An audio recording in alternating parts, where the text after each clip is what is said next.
I think he decided to stay in-house because Jerry likes to be in control.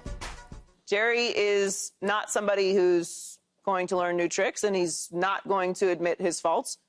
This is an unpopular hire because you had a Super Bowl winning head coach who was at the helm when Dak Prescott had his best year of his career. They won 12 games, 3 years in a row. We're in position to go to the postseason. You got to get to the dance first before you ever have an opportunity to wipe away these 30-year woes. He's been doing things his way, Jerry has, for a very long time, despite overwhelming, almost scientific evidence that you need to go in a different direction and make a change. 30 years, 3 decades is quite a lot of time of doing something the same way and getting the same results for you to not take a moment to think, maybe we should remix a little bit. Right. And instead of doing that, he let a certified good head coach with a resume walk out the door and replace him with essentially an interim head coach. Essentially. With the pitch that this is an edgy hire because he's inexperienced. That is not what anyone wants to hear. I thought this was the moment. I truly did.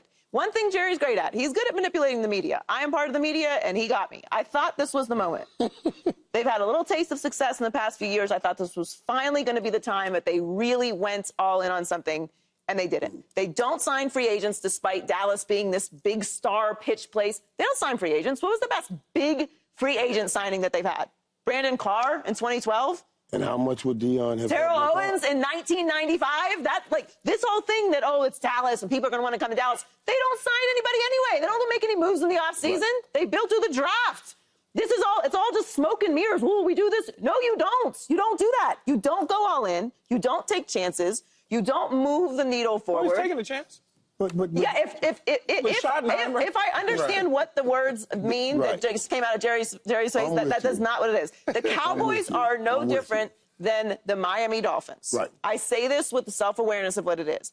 No one cares about the perfect season anymore. We love it. That's a part of the history. That can't be the pitch. It can't be that we were once this dynasty. You are not anywhere close to that. You can't even get to the Super Bowl. The Eagles have been to the Super Bowl in your division. That's what I'm saying. If they've been to the Super Bowl in your division the last 3 years, the Cowboys haven't been to the NFC Championship game. Forget a Super Bowl. You got a whole 3 weeks that you're jumping ahead of that you haven't completed. This is not about branding. It's not about the America's team.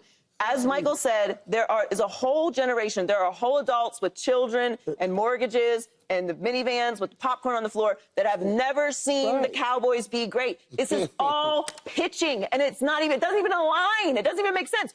Go make an edgy move that is deserving of the Dallas Cowboys being called America's team. Go be aggressive, and instead you're sitting here telling us that you hired someone from within. You just let the coach go. None of these